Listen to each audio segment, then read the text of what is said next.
Ya, alhamdulillah, puji syukur pada Allah Subhanahu wa taala, pada pagi hari ini kita diberi kesempatan untuk hadir di ruangan ini. Kami ucapkan terima kasih kepada Ibu Kepala Sekolah yang pada kali ini diwakili oleh Bapak Tri Anggoro Adi selaku Wakil Kepala Sekolah Bidang Kurikulum. Terima kasih atas motivasi dan dukungan yang diberikan kepada kami. Selanjutnya saya ucapkan terima kasih kepada Bapak Ibu guru semua, Bapak Ibu guru hebat yang sudah dengan penuh semangat hadir di ruangan ini, insya Allah ya. Baik, sebelumnya masih semangat Bapak Ibu guru? Baik, kalau saya mengucapkan semangat pagi, ya minta tolong dijawab dengan pagi, ya. Kemudian luar biasa, menyenangkan, gitu ya. Ya coba biar tambah semangat, silahkan minta tolong untuk berdiri.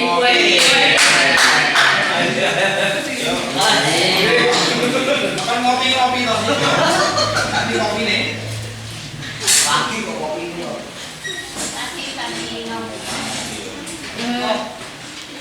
Jika saya mengucapkan semangat pagi, dijawab dengan pagi, luar biasa, menyenangkan, hiha, gitu ya. Bisa? Oke, kita coba ya. Semangat pagi Bapak Ibu. Luar biasa, menyenangkan,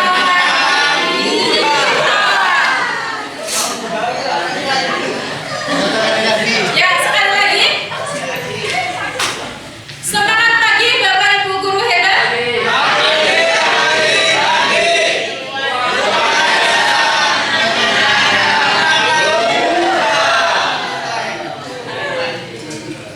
Iya ya. Ya, terima kasih. Silakan duduk kembali.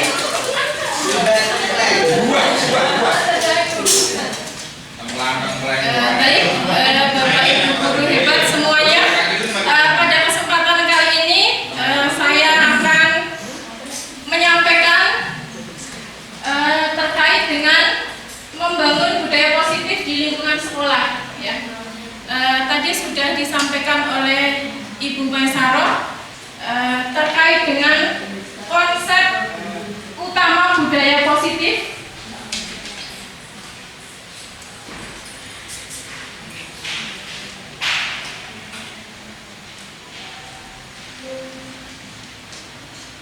Ya, tadi sudah disampaikan konsep utama budaya positif ada 8 ya, Bapak Ibu. Tadi perubahan paradigma belajar, disiplin positif, nilai-nilai kebajikan dan kebutuhan dasar manusia. Ya. Tadi disampaikan terkait dengan disiplin positif ya. Apa itu disiplin positif, Bapak Ibu? Apa tadi? Ya, disiplin positif sebenarnya adalah sebuah proses pembelajaran, gitu ya. Proses pembelajaran yang mana guru ya atau pendidik melakukan pendekatan kepada anak didik agar dia dapat melakukan kontrol diri, gitu ya. Kontrol diri sehingga dia bisa menumbuhkan rasa percaya diri. Ya, itu disiplin positif. Baik, selanjutnya saya akan menyampaikan di sini tentang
luar.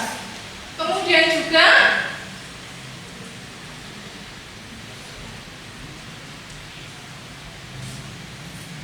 untuk mendapatkan imbalan, ya, untuk mendapatkan imbalan atau penghargaan dari orang lain. Nah, ini mungkin kalau yang terjadi pada anak didik kita, ya, anak setiap pagi berangkat pagi berusaha untuk tidak terlambat sekolah, bisa jadi karena tidak ingin mendapat hukuman, tidak ingin tercatat sebagai pelanggaran. Kemudian anak melakukan kebaikan, bisa jadi ya, atau berusaha untuk mendapat yang terbaik atau berprestasi, bisa jadi karena ada hadiah, gitu ya. Jadi ini yang disebut motivasi ekstrinsik. Jadi masih ada harapan-harapan dari luar. Nah, sedangkan yang kedua yaitu motivasi intrinsik. Nah, ini adalah motivasi yang diharapkan, gitu ya. Tadi terkait dengan disiplin positif, seseorang atau setiap kita, gitu ya, diharapkan mempunyai motivasi intrinsik atau motivasi dalam diri,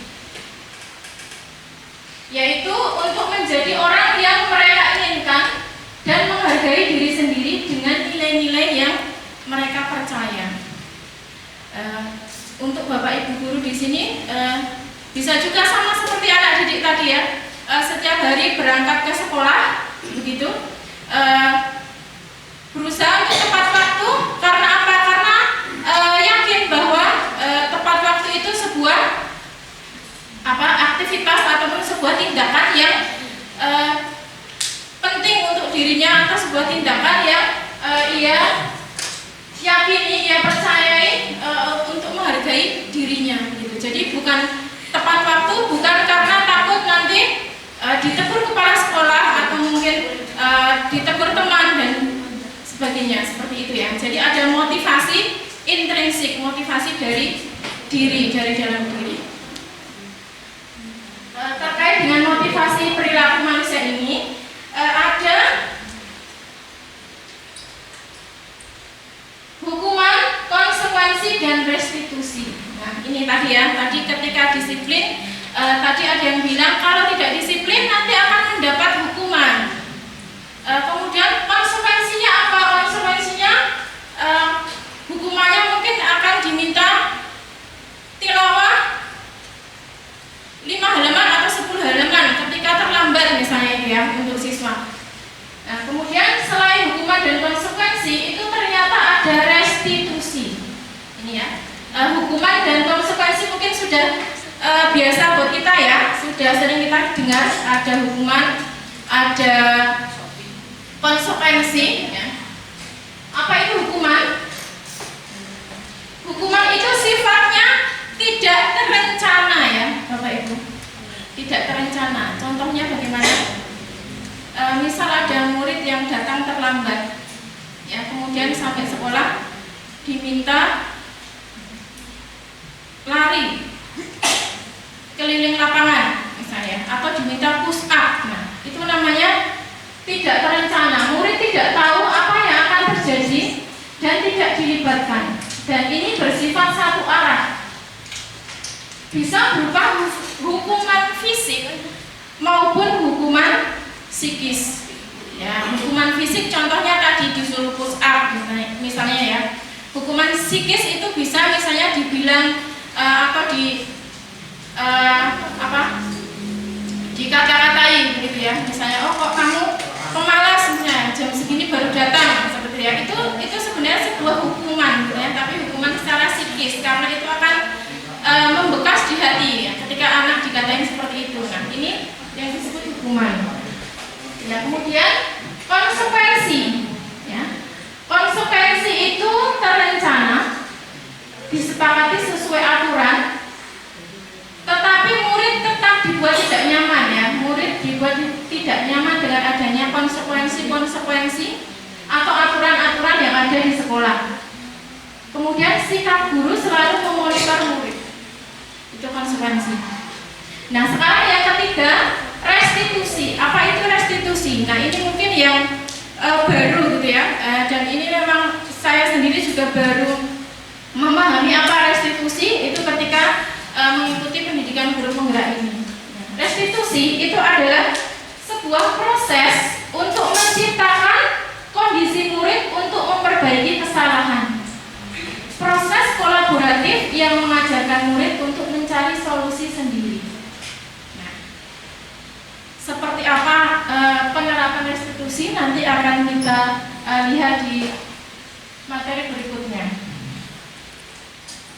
Nah, ini coba kita akan membedakan apakah itu hukuman atau konsekuensi. Ya, ini contoh ya, Bapak Ibu. Tindakan guru gitu ya, yang di sebelah kiri bisa terlihat tidak ya, dari belakang mungkin nggak kelihatan, kurang.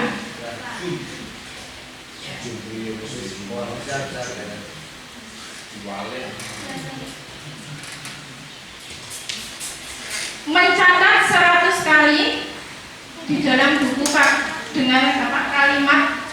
Jadi murid disuruh nulis saya tidak akan terlambat lagi karena terlambat sekolah. Disuruh nulis 100 kali di buku. Ini disebut dengan hukuman gitu ya. Kemudian lari mengelilingi lapangan basket 2 kali karena terlambat hadir di sekolah. Ini juga hukuman ya. Murid diminta untuk push up 15 kali karena tidak menggunakan masker ke sekolah. Ini juga hukuman. Kemudian menggantikan kertas tugas teman yang telah dicoret-coret. Apa ini kira-kira? Konsekuensi gitu ya. Di situ sudah tertulis. Murid disuruh untuk tidak ini kurang tidak mengenakan sepatu seharian di sekolah karena tidak mengenakan sepatu hitam. Ketika di sekolah ada aturan untuk memakai sepatu hitam, tetapi ada murid yang tidak pakai sepatu hitam, kemudian dihukum suruh tidak pakai sepatu seharian. Nah, itu hukuman.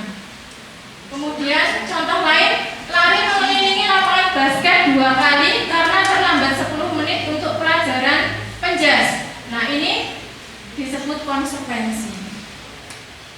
Bagaimana Bapak Ibu? Sudah jelas ya perbedaan antara hukuman dan konsekuensi? Ya. Baik. Selanjutnya, nah, terkait dengan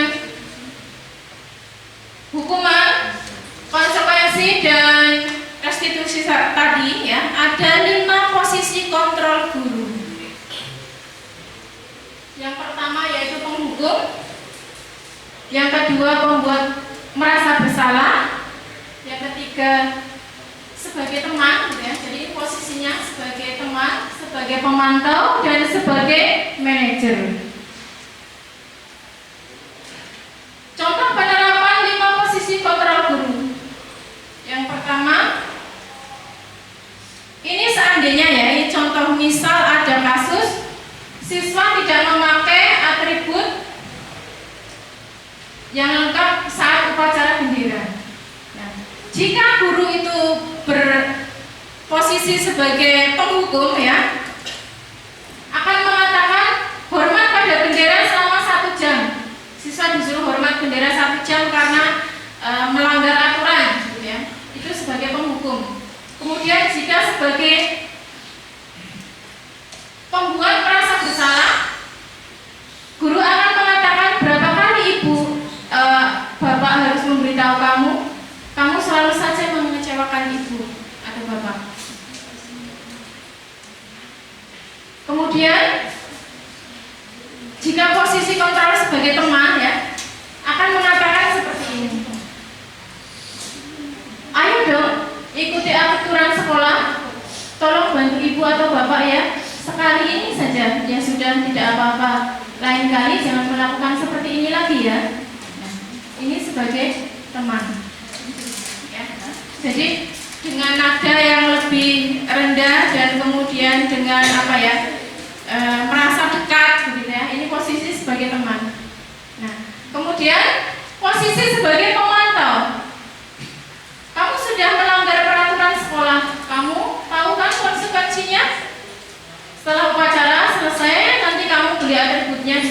koperasi dan jangan diulangi lagi ya. Ini sebagai pemantau. Jadi selalu mengingatkan, mengkaitkan dengan peraturan-peraturan yang ada di sekolah. Ya. Kemudian yang terakhir adalah posisi sebagai manajer.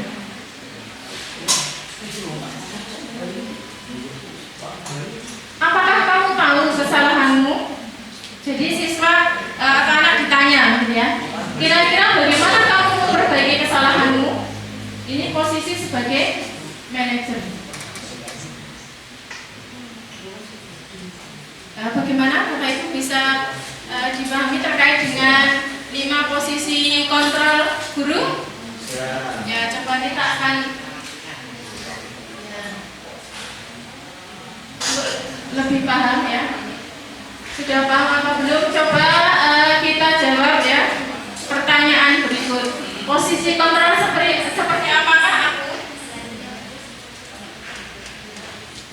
Saya kecewa sekali dengan kamu. Membuat rasa bersalah. Apa? Membuat rasa bersalah. Coba kita lihat. Ya, Beri. betul Bapak Ibu, tepuk tangan Bapak Ibu semua. Nanti dapat hadiah dari siapa? Pak Suri. Ya. Baik, coba lagi ya. Kamu tidak pernah benar melakukannya. Kira-kira posisi kontrol sebagai apa? Sering. Kamu nggak pernah benar melakukannya. Apa itu? Ayo Ustaz. Pak Azizil, apa ini kira-kira posisi kontrol apa Pak Azizil? Membuat bersalah. Pak Isul jarang itu agak jarang. Jarang Apa? Atau Bunia Pramudika? Nah, kita ini posisi kontrol apa ya? Tidak membuat bersalah. Membuat bersalah guru. Kamu tidak pernah benar melakukannya. Pak Tegar? Penghukum? Coba kita lihat ya.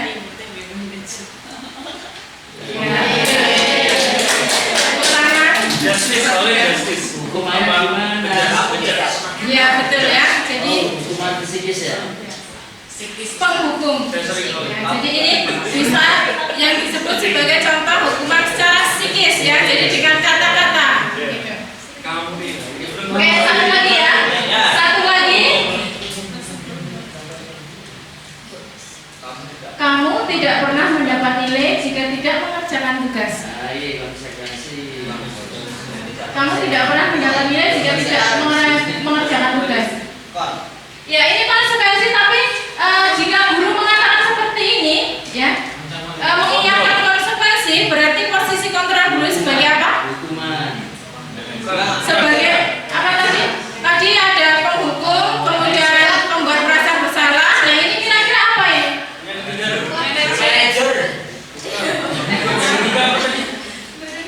Apa coba? Berkaitan dengan konsekuensi. Ya ini sebuah konsekuensi ya. Nah kamu nggak dapat nilai jika tidak mengerjakan tugas, itu memang konsekuensi. Nah kalau gurunya bilang seperti ini, berarti guru memposisikan sebagai apa? Memantau. Pak Anik apa? Memantau. Coba kita lihat ya. Ya betul ya. Memantau. Tepuk tangan untuk kita semua. Baik ya. Jadi tadi ada 5 posisi kontrol seorang guru. Nah, selanjutnya yaitu terkait dengan keyakinan kelas. Ya, jadi konsep budaya positif yang selanjutnya adalah keyakinan kelas. Apa sih keyakinan kelas? Ada yang sudah pernah membuat keyakinan kelas? Bapak Ibu?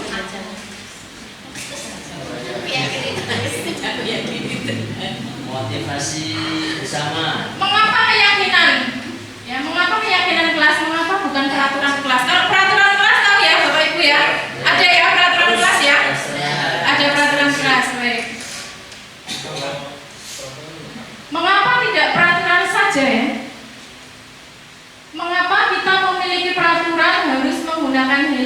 apabila mengendarai kendaraan roda 2?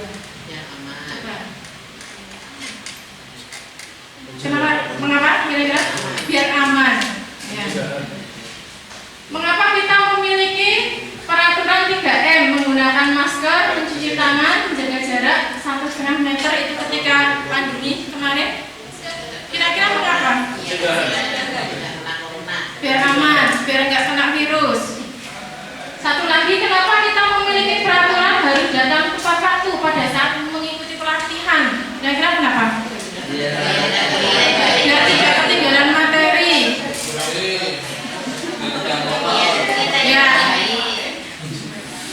Ya benar semua Bapak Ibu. Jadi tadi biar aman, ya, biar tidak ketinggalan materi itu berarti ada motivasi ekstrinsik atau intrinsik.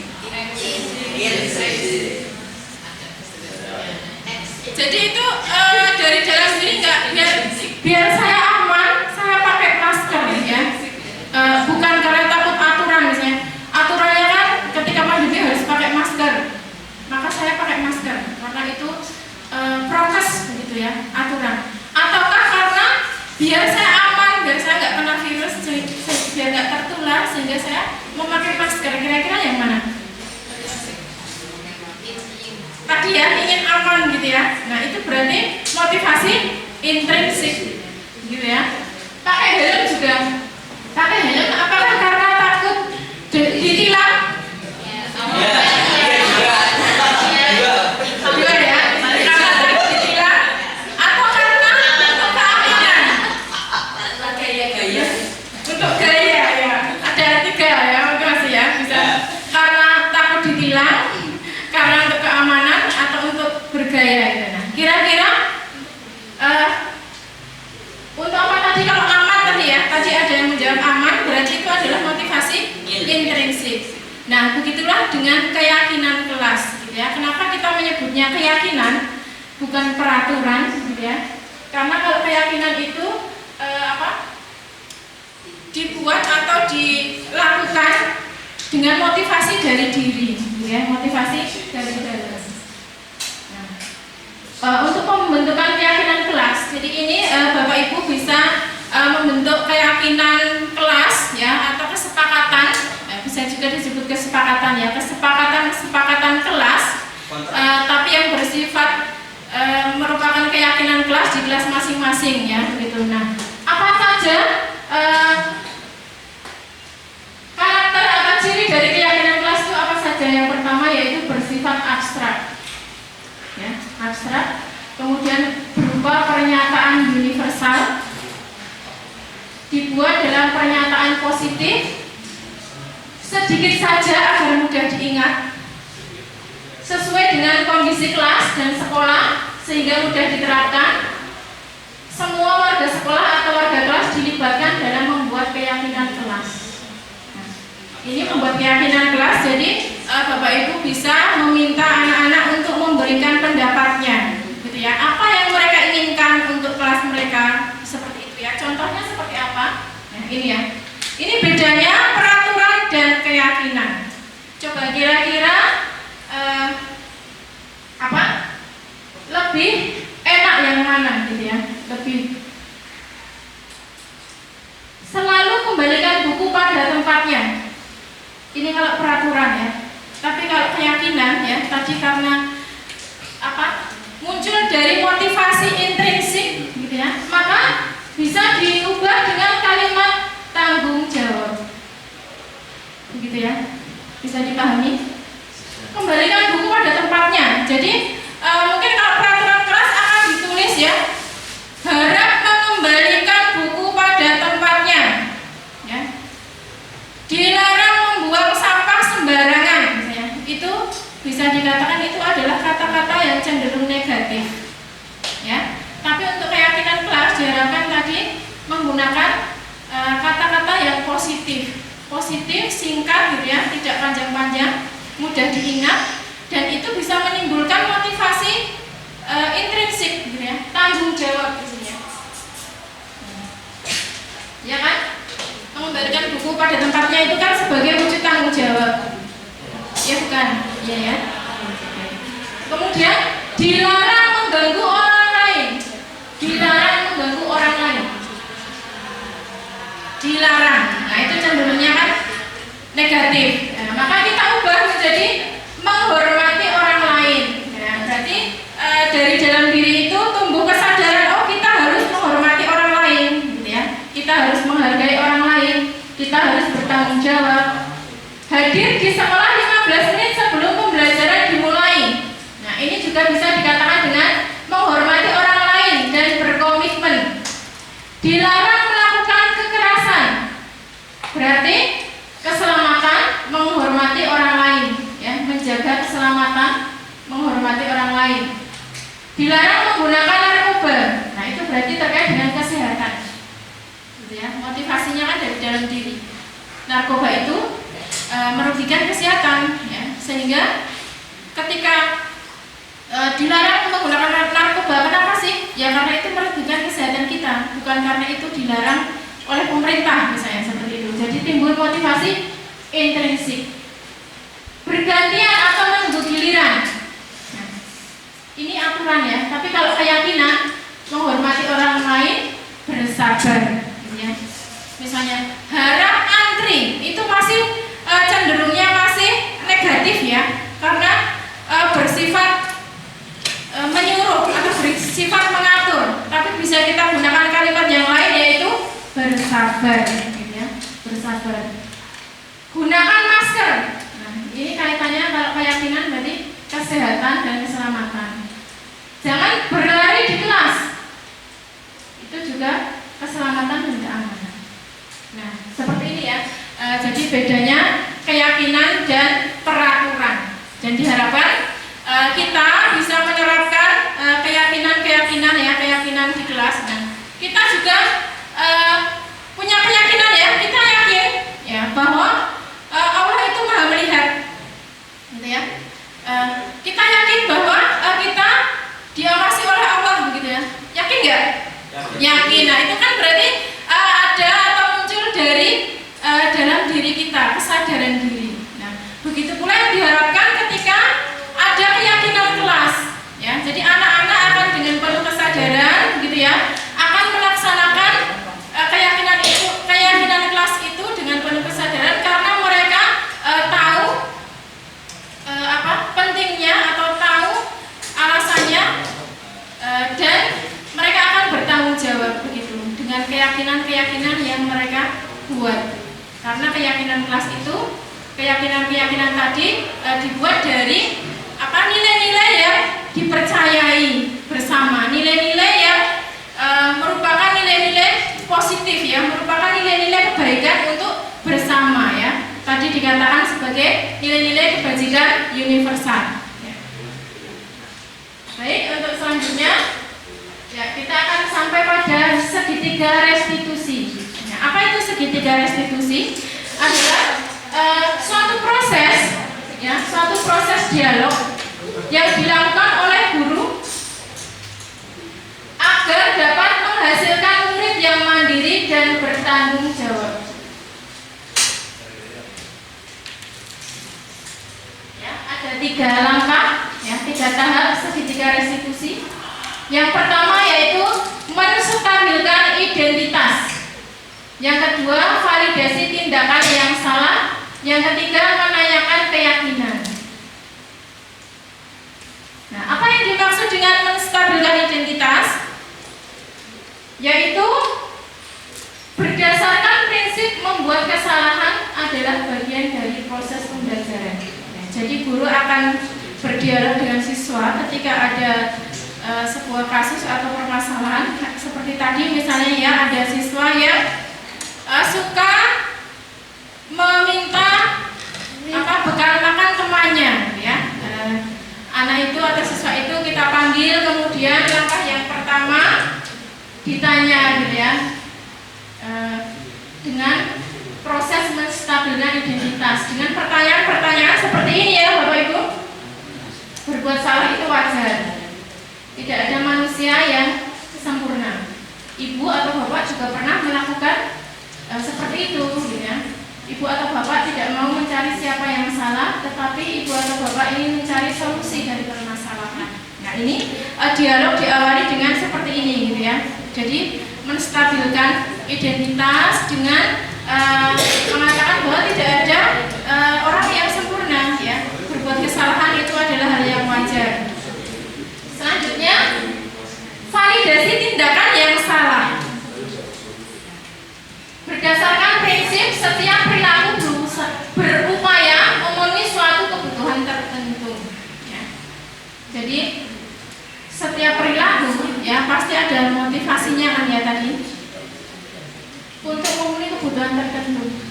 Nah ini kita tanya ya kepada anak dengan beberapa pertanyaan seperti ini ya misalnya. Kamu pasti punya alasan mengapa melakukan hal itu. Padahal kamu bisa melakukan yang lebih buruk dari ini kan. Tapi kamu patut bangga karena telah melindungi sesuatu yang penting buatmu. Kamu melakukan karena mempertahankan sesuatu yang penting bagimu.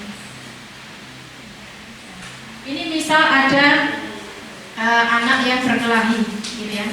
Anak berkelahi kemudian kita panggil gitu ya. Tadi akan kita tanya gitu ya. Apa alasannya kamu kok memukul misalnya A gitu ya? Kenapa A memukul B? Ditanya alasannya kenapa gitu ya.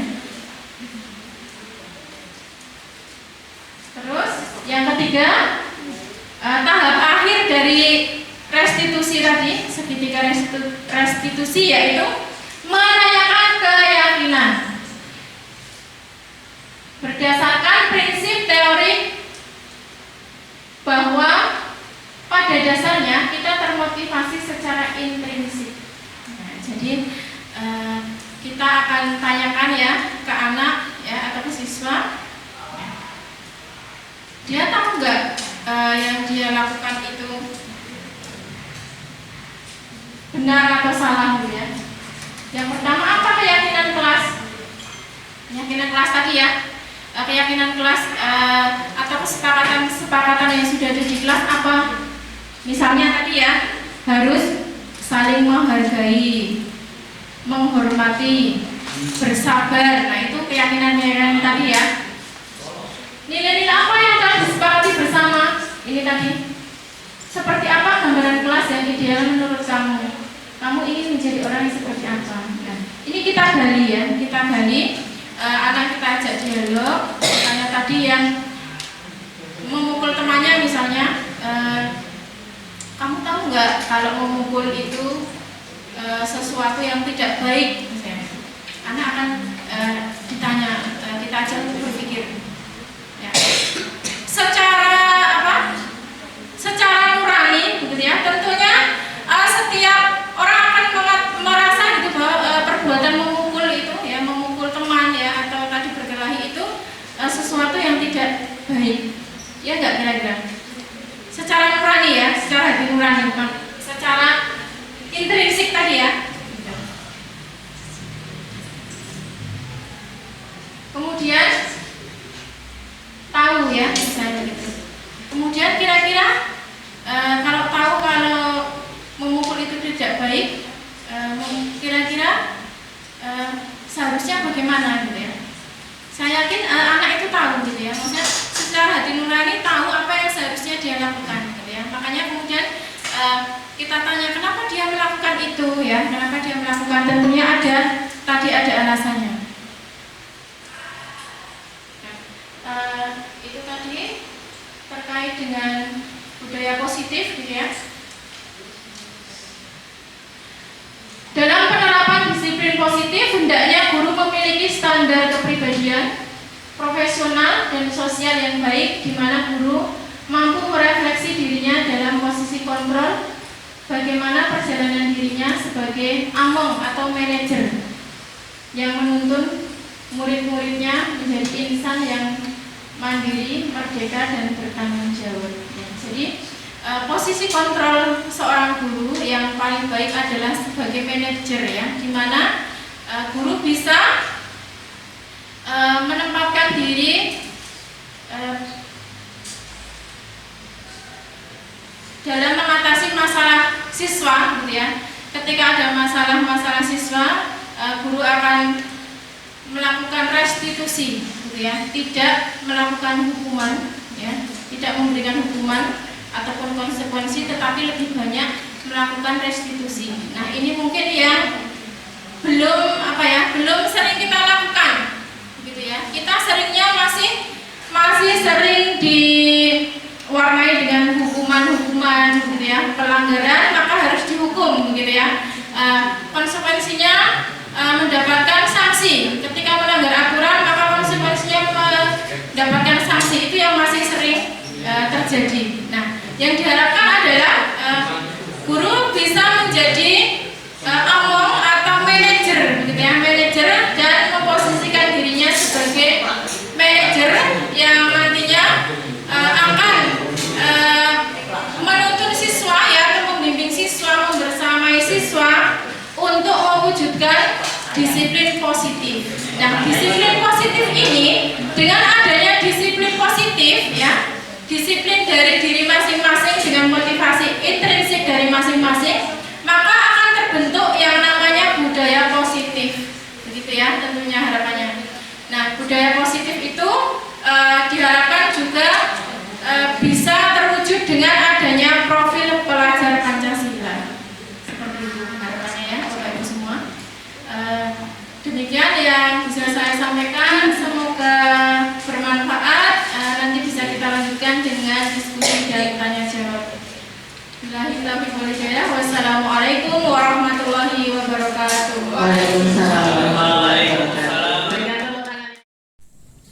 Assalamualaikum warahmatullahi wabarakatuh. Perkenalkan, saya Talia Indita dari kelas 8G. Menurut saya, dengan adanya keyakinan kelas menjadikan kelas lebih terkondisikan, karena keyakinan kelas dibuat secara bersama-sama tanpa adanya tekanan. Keyakinan kelas juga pasti akan memberikan budaya yang baik jika diterapkan dalam keseharian, sehingga kelas menjadi lebih kompak dan menyenangkan. Siswa juga pasti akan lebih betah dan nyaman di dalam kelas. Terima kasih. Wassalamualaikum warahmatullahi wabarakatuh. Assalamualaikum warahmatullahi wabarakatuh. Perkenalkan, nama saya Tri Anggorwadi. Saya Wakakurikulum di SMP IT Abu Bakar Yogyakarta. Alhamdulillah, kami sangat mendukung penerapan budaya positif di SMP IT Abu Bakar Yogyakarta. Budaya positif yang sudah diterapkan menjadikan suasana sekolah menjadi menyenangkan dan nyaman. Budaya positif di SMP IT Abu Bakar Yogyakarta sebenarnya sudah lama dilaksanakan, yaitu BIPA, Bina Ibadah dan Pembiasan Adab, sholat berjamaah, zikir pagi dan sore hari, pembiasan 6S, literasi dan kegiatan lainnya. Alhamdulillah, dengan adanya program CGP ini, pelaksanaan budaya positif bisa lebih ditingkatkan lagi sehingga karakter siswa menjadi lebih baik. Terima kasih. Wassalamualaikum warahmatullahi wabarakatuh.